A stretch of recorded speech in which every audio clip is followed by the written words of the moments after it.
Sir ఇప్పుడు robotic surgery అని కూడా కొత్తగా వింటున్నాము. సో అసలు ఈ రోబోటిక్ సర్జరీ దేనికి చేస్తారు, ఎవరు చేస్తారు, ఎందుకు చేస్తారు? చాలామంది రోబోటిక్ సర్జరీ అంటే రోబో ఆపరేషన్ చేస్తుందని అనుకుంటారు అనమాట.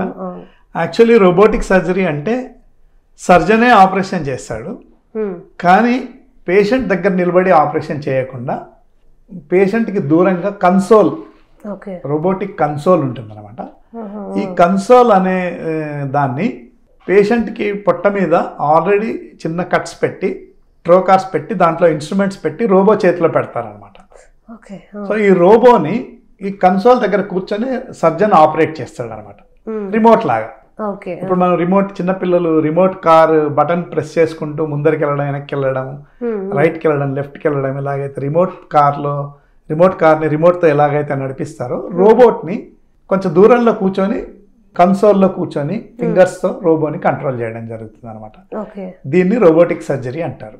రోబోటిక్ సర్జరీ వల్ల అడ్వాంటేజెస్ ఏంటంటే, మామూలుగా మనం ఒక 2 ఇంచెస్ ఆ 2 సెంటీమీటర్స్ కట్ చేయాలనుకోండి. సో మనం మామూలుగా కట్ చేసినప్పుడు అది 2 సెంటీమీటర్స్ ఉండకపోవచ్చు, 2.1, 2.2 ఉండొచ్చు, ఆర్ 1.7, 1.8 ఉండొచ్చు. ప్రిసిషన్ రోబోటిక్ సర్జరీలో మనం చేసినట్టయితే మనం అడ్జస్ట్ చేసుకొని మన హ్యాండ్ని ఇంటూ 3, ఇంటూ 4 టైమ్స్ మనం మూవ్ చేసినట్టయితే అక్కడ మనకు అంత ఎక్కువ ప్రిసిషన్తో తక్కువ కట్ చేసుకోవచ్చు. సో ఫర్ ఎగ్జాంపుల్ ఒక 2 మిల్లీమీటర్స్ కట్ చేయాలనుకోండి. సో ఇక్కడ మనం దాన్ని ఇంటూ 7, ఇంటూ 8 పెట్టుకుంటే మనం 20 మిల్లీమీటర్స్ కట్ చేసినప్పుడు అక్కడ మనకు 2 మిల్లీమీటర్స్ కట్ అవుతుంది అనమాట, ఇంటూ 10 చేసినప్పుడు. సో ప్రిసిషన్ ఉంటుంది అనమాట. రెండోది ఏంటంటే, మనం మామూలుగా లాప్రోస్కోపీలో ఆపరేషన్ చేసినప్పుడు ఇన్స్ట్రుమెంట్స్కి మూమెంట్, రేంజ్ ఆఫ్ మూమెంట్ తక్కువ ఉంటుంది అనమాట. ఇప్పుడు మన హ్యాండ్ రిస్ట్ ఉంది, మనం ఆపరేట్ చేసినప్పుడు మన హ్యాండ్ రిస్ట్ని మనం 360 డిగ్రీస్ మనం తిప్పగలం. సో హ్యాండ్ ఇన్స్ట్రుమెంట్స్తో చేసినప్పుడు అంత రేంజ్ ఆఫ్ మూమెంట్ ఉండదు.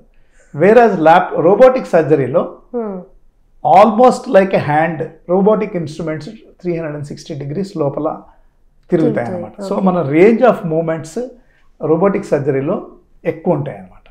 Precision of movements, range of movements, ఈ రెండు కూడా రోబోటిక్ సర్జరీలో చాలా బాగుంటాయి. మూడోది ఏంటంటే ట్రెమర్స్.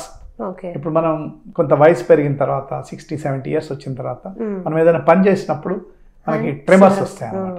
సో అలాగే సర్జన్కి కూడా 60-70 ఏళ్ళు వచ్చిన తర్వాత ట్రెమర్స్ వచ్చేటువంటి అవకాశం ఉంటే రోబోటిక్ సర్జరీలో ఆ ట్రెమర్స్ 0 అయిపోతాయి అన్నమాట. So tremors are completely cut off in robotic surgery. So అది కూడా ఒక బిగ్ అడ్వాంటేజ్. ఒక ఎక్స్పీరియన్స్ ఉన్న 60-70 ఏళ్ళ సర్జరీ చేయడానికి రోబో ద్వారా చేసినట్టయితే అతని ట్రెమర్స్ కూడా కంప్లీట్గా కట్ ఆఫ్ అయిపోతాయి అన్నమాట.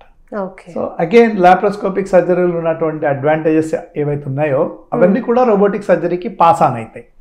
ఫర్ ఎగ్జాంపుల్ తక్కువ బ్లడ్ లాస్, తర్వాత తక్కువ కట్స్ చేయడం, తక్కువ పెయిన్ రావడం, తొందరగా రికవర్ అవ్వడం, ఇవన్నీ కూడా లాప్రోస్కోపిక్ సర్జరీ కంటే రోబోటిక్ సర్జరీలో ఇంకా ఎక్కువ పనిచేస్తాయి అన్నమాట.